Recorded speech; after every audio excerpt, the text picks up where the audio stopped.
Schedule بناتے ہیں۔ رمضان میں ظاہر سی بات ہے کہ صبح ہم لوگ سحری کے لیے اٹھتے ہیں۔ مان لیجئے کہ سحری کی جو اذان فجر کی جو ہمارے یہاں ہوتی ہے، میں فار ایگزامپل ایک مثال دے رہا ہوں کہ اگر مان لیجئے 4 بجے فجر کی اذان ہوتی ہے تو آپ 3 بجے اٹھ جائیں، آپ 2:30 بجے اٹھ جائیں، تھوڑا سا پہلے اٹھ جائیں، اور اٹھ کر کے خود بھی اور گھر والوں کو لے کر کے آپ تہجد کی نماز پڑھیں۔ یہ تہجد کی جو نماز ہے یہ میکسیمم 8 رکعت ہے، لیکن منیمم 2 رکعت ہے۔ آپ 2 رکعت بھی پڑھیں گے تو انشاءاللہ تہجد کا ثواب آپ کو ملے گا، اور اس کی برکت یہ ہوگی کہ آپ کا شمار ان لوگوں میں ہو جائے گا جو راتوں کو اللہ کی بارگاہ میں قیام کرتے ہیں۔ اللہ تعالیٰ سورہ زمر آیت نمبر 9 کے اندر فرماتا ہے امن ہوا قانت آناء اللیل ساجدا وقائما یحذر الآخرۃ ویرجو رحمت ربہ، کیا وہ شخص، اس شخص کا مقام کتنا اونچا ہوگا جو راتوں کو اللہ کی بارگاہ میں سجدہ کرتا ہے، قیام کرتا ہے، آخرت سے ڈرتا ہے اور اللہ تعالیٰ کی رحمت کی امید لگاتا ہے۔ محترم ناظرین، ہماری 2 رکعت نمازیں، ہمارے آدھا گھنٹے کا ٹائم، ہمارے 20 منٹ کا ٹائم ان اللہ کے نیک بندوں میں ہمیں شامل کر سکتا ہے۔ اللہ کے پیارے نبی صلی اللہ علیہ وسلم فرماتے ہیں من استيقظ من اللیل، جو آدمی رات میں بیدار ہو، وایقظ اہلہ، اپنے گھر والوں کو بھی بیدار کرے، فصلیا رکعتین، اور وہ اور اس کی فیملی دونوں لوگ مل کر کے 2 رکعت نماز پڑھیں، کتب من الذاکرین اللہ کثیرا والذاکرات، اللہ کے پیارے رسول صلی اللہ علیہ وسلم فرماتے ہیں کہ دونوں میاں بیوی اللہ تعالیٰ کے یہاں کثرت سے اللہ کا ذکر کرنے والے مردوں اور کثرت سے اللہ کا ذکر کرنے والی عورتوں میں لکھ دیا جائے۔ 2 رکعت نماز تہجد کی، رات کی یہ 2 رکعت نماز ہمیں اتنا بڑا اجر دے رہی ہے، لیکن یہ یاد رکھیں کہ میاں بیوی اگر نماز پڑھ رہے ہیں تو شوہر اور بیوی ساتھ میں کھڑے نہیں ہوں گے، شوہر آگے کھڑا ہوگا، بیوی پیچھے کھڑی ہوگی، دونوں ایک دوسرے کے آزو بازو میں نہیں کھڑے ہوں گے، یہ بات یاد رکھیں۔ اس کے بعد آپ سحری کریں۔ سحری نہ صرف یہ کہ روزے کے لیے ہمیں طاقت دیتی ہے، روزے کے لیے غذا دیتی ہے، بلکہ سحری اللہ کے رسول صلی اللہ علیہ وسلم کی سنت ہے اور باعث برکت ہے۔ اللہ کے پیارے نبی فرماتے ہیں، بخاری اور مسلم کی روایت ہے، تسحروا فإن فی السحور برکہ، سحری کرو، سحری میں برکت ہے۔ اس کے بعد جب تک فجر کی اذان نہ ہو جائے بیٹھ کر کے دعا اور استغفار کا اہتمام کریں۔ اللہ تعالیٰ قرآن کریم میں سورہ زاریات میں کہتا ہے وَبِالْأَسْحَارِ هُمْ يَسْتَغْفِرُونَ، میرے نیک بندے صبح کے وقت، صبح کے سہانے وقت اللہ سے استغفار کرتے ہیں۔ ان نیک بندوں میں ہمارا بھی شمار ہو جائے گا۔ یہ جو 10-15 منٹ کا ٹائم ہے اذان کے پہلے، اس کو یوٹیلائز کر لیں، بیٹھ کر کے استغفار کے کلمات پڑھتے رہیں۔ اور اللہ کے پیارے نبی کہتے ہیں طوبیٰ لمن وجد فی صحیفتہ استغفارا کثیرا، اس آدمی کے لیے مبارکباد ہے جس کے نامہ اعمال میں کثرت سے استغفار ہو۔ تو استغفار کا وہ ٹائم ہے، اس ٹائم کو استغفار میں گزارے۔ اب فجر کا ٹائم ہو گیا، اذان ہو رہی ہے فجر کی، اذان کا جواب دیجیے۔ اذان کا جواب دینے کے بعد فجر کی 2 رکعت سنت پڑھی۔ یہ فجر کی جو 2 رکعت سنت ہے، اس کا مقام کیا ہے، اس کو ہلکے میں کبھی نہ لیجیے۔ اللہ کے پیارے نبی فرماتے ہیں رکعت الفجر خیر من الدنیا وما فیہا، فجر کی 2 رکعت نمازیں دنیا اور دنیا کی تمام نعمتوں سے بہتر ہے۔ جس نے 2 رکعت فجر کی سنت پڑھ لی، دنیا کا سب سے بڑا آدمی ہے، اتنی نعمتیں کسی کے پاس نہیں جو اس کے پاس ہے۔ اس کے بعد گھر والوں کے ساتھ، فیملی کے ساتھ فجر کی نماز پڑھیں۔ فجر کی نماز کے بعد بیٹھ کر کے مصلی پر دعا میں، ذکر میں اور قرآن کی تلاوت میں لگے رہیے یہاں تک کہ سورج طلوع ہو جائے۔ یہ بڑا ہی بہترین وقت ہے۔ اللہ کے پیارے نبی صلی اللہ علیہ وسلم جب فجر کی نماز پڑھتے تھے، حدیث کے الفاظ ہیں تربع فی مجلسہ، اپنی مجلس میں آپ بیٹھ جاتے تھے حتی تطلع الشمس حسنا، یہاں تک کہ سورج طلوع ہو جاتا تھا۔ سورج کے نکلنے تک پیارے نبی صلی اللہ علیہ وسلم بیٹھ کر کے اللہ کے ذکر میں، تلاوت میں لگے رہتے تھے۔ امام نووی رحمۃ اللہ علیہ بہت مشہور محدث ہیں، کہتے ہیں اعلم ان اشرف اوقات الذکر فی النہار الذکر بعد صلاۃ الصبح، یاد رکھو کہ دن میں اللہ کا ذکر کرنے کا سب سے بہترین جو وقت ہے یہی فجر کے بعد کا وقت ہے۔ محترم ناظرین، جب سورج نکل جائے اور تھوڑا سا بلند ہو جائے، ایک نیزے کے برابر بلند ہو جائے، اب اس کے بعد اٹھیے اور 2 رکعت نماز پڑھیے۔ یہ 2 رکعت نماز، اس کو صلاۃ الاشراق کہا جاتا ہے۔ اس کی فضیلت کیا ہے، آئیے میں آپ کو حدیث پڑھ کے سناتا ہوں۔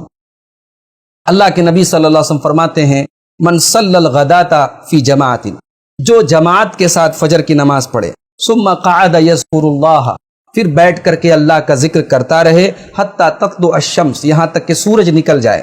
ثم صلی رکعتین، پھر وہ 2 رکعت نماز پڑھے. کانت لہو کاجر حجۃ و عمرۃ، تو اس کو ایک حج کا اور ایک عمرہ کا ثواب ملے گا. تامتن تامتن تامتن، پورا پورا حج اور عمرہ کا، پورا پورا حج اور عمرہ کا، پورا پورا حج اور عمرہ کا ثواب ملے گا. یہ ترمذی کی روایت ہے، حسن درجے کی روایت ہے. یہ روایت ان 2 رکعت نمازوں کا مقام بتا رہی ہے. آپ لاک ڈاؤن میں ہیں، آپ گھر میں ہیں، اور آپ کو انشاءاللہ حج اور عمرہ کا ثواب یہ 2 رکعت نمازیں آپ کو انشاءاللہ دیں گے. محترم ناظرین، اس کے بعد آپ اپنے کاموں کو، جو بھی آپ کے گھر کی مصروفیات ہیں، گھر کے کام ہیں، کچھ اگر سودا سلف لانا ہے اور آپ کو یعنی لاک ڈاؤن میں بھی وہ چیزیں مل رہی ہیں، لاک ڈاؤن نہیں ٹوٹ رہا ہے، حکومت کے قانون کے دائرے میں ہیں، تو آپ وہ سارے کام نپٹائیے اور کوشش کیجئے کہ جو بھی آپ کے پاس وقت بچے آپ اللہ کے ذکر میں گزاریے، اللہ کے ذکر میں گزاریے. اس سے زیادہ مبارک عمل کوئی نہیں ہے. اللہ کے رسول صلی اللہ علیہ وسلم فرماتے ہیں، طبرانی اور شعب الایمان کی صحیح روایت ہے، لیس یتحسر اہل الجنۃ الا علی ساعۃ مرت بہم لم یذکروا اللہ تعالی فیہا. اللہ کے رسول کہتے ہیں کہ جنتی جب جنت میں چلے جائیں گے انہیں کسی بات کا افسوس نہیں ہوگا، انہیں ملال ہوگا تو صرف اس بات کا ہوگا کہ دنیا میں کچھ ایسے ٹائم بھی ہمارے اوپر گزرے کہ ہم نے اللہ کا ذکر نہیں کیا. 1 منٹ بھی اگر ایسا گزرا کہ ہم نے اللہ کو یاد نہیں کیا تو وہ ہمارے لیے قابل افسوس ہوگا. حالانکہ جنتیوں کو کوئی افسوس کرنے کے، اللہ تعالیٰ ان کو سب کچھ دے گا، لیکن ان کا ایمان اور ان کا تقوی اور اللہ تعالیٰ کی جنت کی نعمتیں دیکھ کر کے اللہ کی محبت ان کے سینوں میں اور زیادہ ہو جائے گی، اور وہ افسوس کا اظہار کریں گے کہ کاش ہم نے جو ہمارے پاس جو بھی فاضل وقت تھا ہم نے کیوں نہیں اس کو اللہ کے ذکر میں گزارا. محترم ناظرین، صدقہ اور خیرات کا اہتمام آپ گھر بیٹھے بھی کر سکتے ہیں. آج آن لائن سسٹم موجود ہے، بینک ٹرانسفر کی سہولت موجود ہے. آپ جو بھی ایسے غربا ہیں، مساکین یا ایسے ادارے ہیں جن کے بارے میں آپ کو معلوم ہے کہ یہ آپ کی رقم کو غریبوں تک پہنچائیں گے، آپ گھر بیٹھے ایسا صدقہ کیجئے تاکہ ایک فرشتہ آپ کے حق میں دعا کرتا رہے، اللہم اعط منفقا خلفا، اے اللہ تیری راہ میں یہ خرچ کر رہا ہے تو اس کو بہترین بدلہ عطا فرما. تو محترم ناظرین، اب ظہر کا ٹائم ہو رہا ہے. ظہر کی نماز آپ پڑھیے جماعت کے ساتھ، اور ظہر کی نماز کے بعد تھوڑی دیر آرام کیجیے.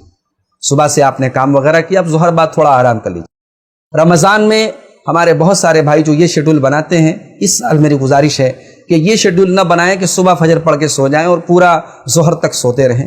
یہ اس بار ایسا نہ کریں، اس لیے کہ اس بار آپ کے پاس ٹائم ہی ٹائم ہے. آپ صبح کے وقت کو اپنے کاموں میں، ضروری چیزوں میں گزاریں، ظہر بعد تھوڑی دیر آرام کریں، عصر تک جس کو قیلولہ کہا جاتا ہے، اور اللہ کے رسول صلی اللہ علیہ وسلم کی سنت بھی آپ آرام کرتے تھے.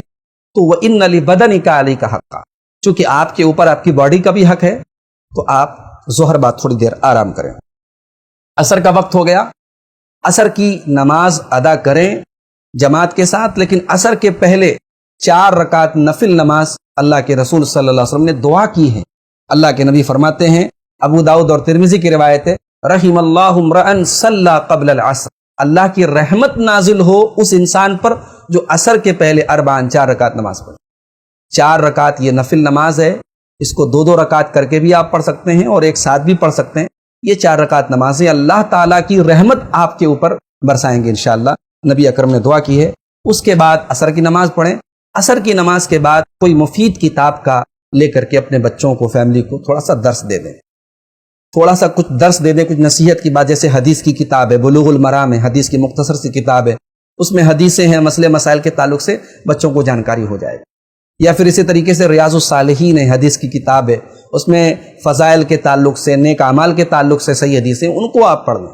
یا صحابہ اور صحابیات کی سیرت پر کوئی کتاب کا مفید سلسلہ تھوڑا تھوڑا کر کے بچوں کے سامنے، گھر والوں کے سامنے ایک درس کا سسٹم بھی آپ اپنے گھر میں جاری کر سکتے ہیں. اس کے بعد محترم ناظرین، مغرب کا ٹائم قریب آ رہا ہے. مغرب کے ٹائم افطار کے لیے آپ بیٹھیے، تھوڑا سا پہلے بیٹھیے، تھوڑا سا پہلے بیٹھیے، بچوں کو لے کر کے بیٹھیے اور دعا میں لگ جائیے، دعا کا اہتمام کیجیے. اس لیے کہ افطار کا جو ٹائم ہے یہ دعا کی قبولیت کا ٹائم ہے. روزہ دار کی دعا افطار کے وقت قبول ہوتی ہے. اللہ کے نبی صلی اللہ علیہ وسلم فرماتے ہیں، ثلاث دعوات لا ترد، 3 لوگوں کی دعا لوٹائی نہیں جاتی. ان 3 لوگوں میں ایک وہ بھی ہے، دعوت الصائم حتی یفطر، روزہ دار کی دعا یہاں تک کہ وہ افطار کر. تو اس وقت افطار کے وقت آپ دعا کریں. اس کے بعد افطار کریں بچوں کے ساتھ، فیملی کے ساتھ۔ افطار کے بعد مغرب کی نماز پڑھیں، اس کے بعد جو بھی آپ کو کھانا وغیرہ کھانا ہو کھانا کھائیں، پھر وضو کر کے اور تراویح کی نماز کی تیاری کریں، عشاء کی نماز پڑھیں اور اللہ کے رسول صلی اللہ علیہ وسلم کی سنت کے مطابق گھر میں تراویح کی نماز پڑھیں۔ کیونکہ آپ مسجد نہیں جا سکتے، لاک ڈاؤن ہے، گھر میں ہی بال بچوں کے ساتھ، فیملی کے ساتھ تراویح کی نماز پڑھیں۔ اگر آپ کو قرآن کی لمبی لمبی صورتیں یاد ہیں، آپ ویسے تراویح پڑھیں، اور اگر آپ کو یاد نہیں ہے اور آپ لمبی تراویح پڑھنا چاہتے ہیں، آپ قرآن دیکھ کر کے بھی تلاوت کر سکتے ہیں۔ حضرت عائشہ رضی اللہ تعالیٰ عنہ کے غلام حضرت ذکوان رضی اللہ تعالیٰ عنہ قرآن دیکھ کر کے تراویح پڑھاتے تھے، اور اماں عائشہ رضی اللہ تعالیٰ عنہ پیچھے پڑھتی تھی۔ صحیح بخاری کے اندر یہ حدیث موجود ہے، تو دلیل موجود ہے، آپ قرآن دیکھ کر کے بھی آپ تراویح کی نماز پڑھ سکتے ہیں، کوئی حرج کی بات نہیں ہے۔ تو محترم ناظرین، یہ رمضان کا ایک چھوٹا سا شیڈیول میں نے آپ کے سامنے پیش کیا ہے۔ اس میں آپ اپنی سہولت کے اعتبار سے اور اپنے حالات کے اعتبار سے کچھ کمی بیشی اور کچھ اس میں اضافہ کر سکتے ہیں۔ اس شیڈیول کے علاوہ کچھ اور کام میں آپ کو بتانا چاہتا ہوں جو اس رمضان میں ہم کر سکتے ہیں اور ہمیں کرنا چاہیے۔ مثلا چونکہ ہم لاک ڈاؤن میں ہیں، گھر پر ہیں، اعزا و اقربا کے یہاں، رشتہ داروں کے ہم جا نہیں سکتے، تو کوشش کریں کہ جو بھی آپ کے رشتہ دار ہیں، قریبی لوگ ہیں، فون پر ان کی حال چال لیتے رہیں، اور اگر ان میں کوئی بیمار ہے تو اس کی عیادت آپ فون کے ذریعے کریں، انشاءاللہ آپ کو ثواب پورا ملے گا۔ جو مریض کے یہاں جانے کا عیادت کا ثواب ہے وہ ثواب آپ کو ملے گا۔ اسی طریقے سے رمضان قرآن کا مہینہ ہے، شہر رمضان الذی انزل فیہ القرآن، قرآن کا مہینہ ہے، قرآن کی تلاوت کریں۔ کہ کوئی مستند ترجمہ اور کوئی مستند تفسیر اگر آپ کے پاس ہو، اگر نہیں ہو تو حاصل کریں اور اس کا تھوڑا تھوڑا کر کے مطالعہ کریں۔ ایک تو آپ شیڈول بنا لیں کہ ہم جتنا زیادہ سے زیادہ قرآن کی تلاوت کر سکتے ہیں وہ کریں، اور کچھ حصہ آپ متعین کر لیں کہ 1 رکوع 2 رکوع، آدھا پارا، پون پارا، جو بھی آپ پڑھ سکتے ہوں اتنا ترجمے کے ساتھ اور تفسیر کے ساتھ پڑھنے کی کوشش کریں، تاکہ قرآن کے معنی سے بھی آپ کو قربت ہو اور اللہ تعالیٰ کے کلام کو سمجھنے میں آپ کو آسانی ہو۔ محترم ناظرین، رمضان کا مہینہ صرف بھوکے اور پیاسے رہنے کا مہینہ نہیں ہے۔ روزہ صرف بھوک اور پیاس کا نام نہیں ہے۔ اپنی زبان کو چغلی سے، جھوٹ سے، غیبت سے، گالی گلوچ سے بچا کر کے رکھیں، اپنی زبان کی حفاظت کریں۔ اللہ کے پیارے نبی فرماتے ہیں، من لم یدع قول الزور والعمل به فلیس للہ حاجۃ ان یدع طعامہ وشرابہ۔ جو آدمی اپنے روزے کی حالت میں جھوٹی بات کرنا اور جھوٹا کام کرنا نہ چھوڑے، اللہ کو کوئی ضرورت نہیں کہ وہ کھانا پینا چھوڑے۔ تو روزہ جب ہمیں حلال چیزوں کو چھوڑنے کی تلقین کر رہا ہے اور روزے کی وجہ سے ہم جائز چیزیں چھوڑ رہے ہیں، تو ناجائز اور حرام چیزیں چھوڑ دیں۔ موبائل پر جو آج کل فضول گیم آ رہے ہیں، پب جی ہے اور کون سا فائر کے نام سے کوئی گیم ہے، اس طریقے کے گیم جو ایک طریقے کا نشہ ہے جس گیم کے اندر، اور جو ہمیں نماز سے دور کر رہا ہے، ہمیں ضروری کاموں سے دور کر رہا ہے، اور جس کے اندر صرف وقت کا ضیاع ہے، کوئی مطلب نہیں ہے، اس طریقے کے گیم سے دور رہیں۔ فحش قسم کے ویڈیوز اور فحش قسم کی فلموں سے دور رہیں۔ اگر آپ کے پاس فاضل وقت ہے بھی، انٹرنیٹ کا آپ استعمال کر رہے ہیں، مفید چیزوں میں، اچھی چیزوں میں، اچھے لیکچرز ہیں یا اسی طریقے سے دینی تربیت کی چیزیں ہیں۔ بہت سارے لوگ قرآن نہیں پڑھنا جانتے۔ آج الحمدللہ یوٹیوب پر بہت سارے علماء نے ایسے ویڈیوز جاری کیے جس میں آپ کو قرآن پڑھنے کی ٹریننگ دی جا رہی ہے، نماز کی دعائیں آپ کو سکھائی جا رہی ہیں۔ ان ویڈیوز سے آپ استفادہ کریں۔ کچھ جو دعائیں آپ کو یاد نہیں ہیں، اس ماہ مبارک میں آپ فری ہیں، بزنس کی مصروفیات نہیں ہیں، کام کی مصروفیات نہیں ہیں، آپ کوشش کریں جو دعائیں اب تک آپ کو یاد نہیں وہ دعائیں یاد کر لیں اور بچوں کو یاد کرائیں۔ تو محترم ناظرین، یہ لاک ڈاؤن میں ایک بہترین شیڈیول ہے جس پر اگر ہم عمل کریں تو انشاءاللہ ہمارا رمضان ایک اچھا رمضان اور ہماری زندگی کا انشاءاللہ بیسٹ رمضان ہو سکتا ہے۔ اللہ سے دعا ہے رب العالمین اس ماہ مبارک کو ہماری مغفرت کا ذریعہ بنا دے۔ رب العالمین اس ماہ مبارک میں ہم جو بھی نیکیاں کریں ان کو قبول فرمائے، ہمیں ریاکاری اور ہمیں ریا و نمود سے بچائے، اخلاص اور للہیت کی توفیق دے۔ آمین۔ وآخر دعوانا ان الحمد للہ رب العالمین۔ والسلام علیکم ورحمۃ اللہ وبرکاتہ۔